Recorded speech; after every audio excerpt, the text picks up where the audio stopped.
I just started at my new church. This is my first week, and one of the first things I like to do when coming to a new church is to get my in-ear mix dialed in, because I really want to be able to hear the band and really be able to direct the band well, and I need to hear everyone's parts in order to do that. So one of the first things I do when coming to a new church is I dial in my in-ears by spending time EQing each of the instruments. And so I'm going to be going into our main sanctuary here soon, and we're going to spend some time with the audio director dialing in the EQs for the various instruments and also testing out different microphones for my voice. So what we'll do is we will get a flat EQ on my vocal, and we will test out different microphone heads in the house and in my ears, and we will figure out which microphone head sounds best naturally for my voice. And so we're going to be doing that later today as well. I would encourage you to do the same. Just flatten the EQ on your vocal and listen to all the different microphone heads that your church has access to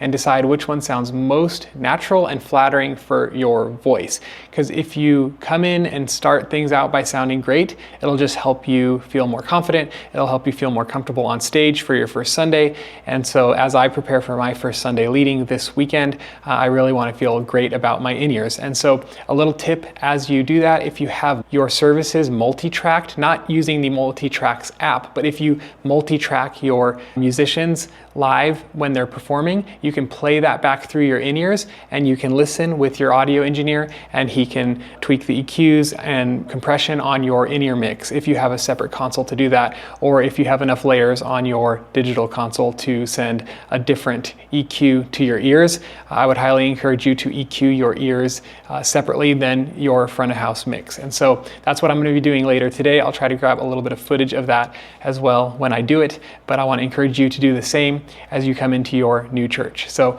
start things strong, start things sounding good by spending the time up front to get a good in-ear mix for yourself before you launch into your first Sunday. And I should add a little tip when EQing your ears. You don't want to do drastic EQ curves. You want to keep things generic enough so that the different musicians on your team don't struggle because like you EQ'd it specifically for this bass or specifically for this guitar, unless you have like a house bass or a house guitar that you always use every week without fail. Keys usually stay static across different keyboard players, but you don't want to get overly specific on your EQs and make it sound really, really good for one player, because another player might come in and have a completely different sound and then the EQ doesn't work for them. So you want to use generic EQs, and you want to clean up the low end, clean up any ugly frequencies that are just generically ugly, usually around 200 hertz, sometimes around 4,000 hertz. So just try to sweep and find the ugly frequencies in general, cut those a little bit, not too much. Don't use drastic EQ changes for ears. Try to keep things more subtle and natural, and that way it'll sound good regardless of which players are playing and which instruments they bring each week. So that's just a small tip as you EQ your ears to get a good sound regardless who's on stage with you that week and which instruments they bring. So that's the last little tip that I'll share today. I will be continuing to release videos as I get settled at my new church to show you what you should do when you get hired as a worship leader or worship pastor at your church. So like this video and subscribe so that you can stay up to date with the journey as I build the worship ministry here from scratch.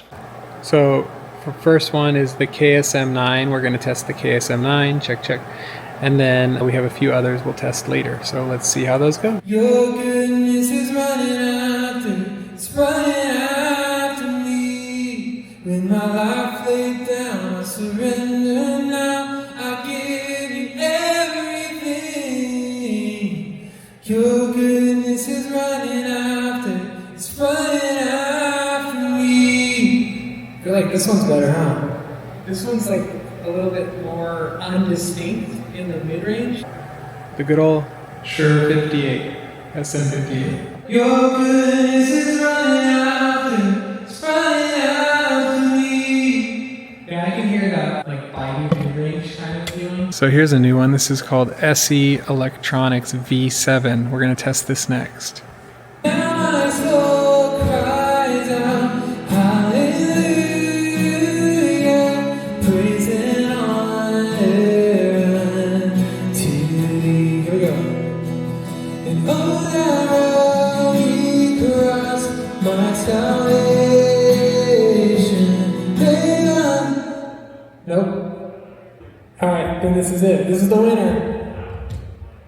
Okay, we've got a winner. It's some microphone I've never heard of, but it's the red one with the red foam in it, and it sounded really good. It took away a lot of the low mid frequencies that were kind of like muddy and indistinct, and it just cleaned up the whole vocal. So yeah, always try to find the best mic that you possibly can to automatically sound good with your voice without having to do a ton of EQ or post-processing. So anyway, this is my new church. I'm excited to be here and excited to show you guys around as I get in here and get settled. So should be a fun time showing you what I'm doing as I get started at my ministry here. So keep following along.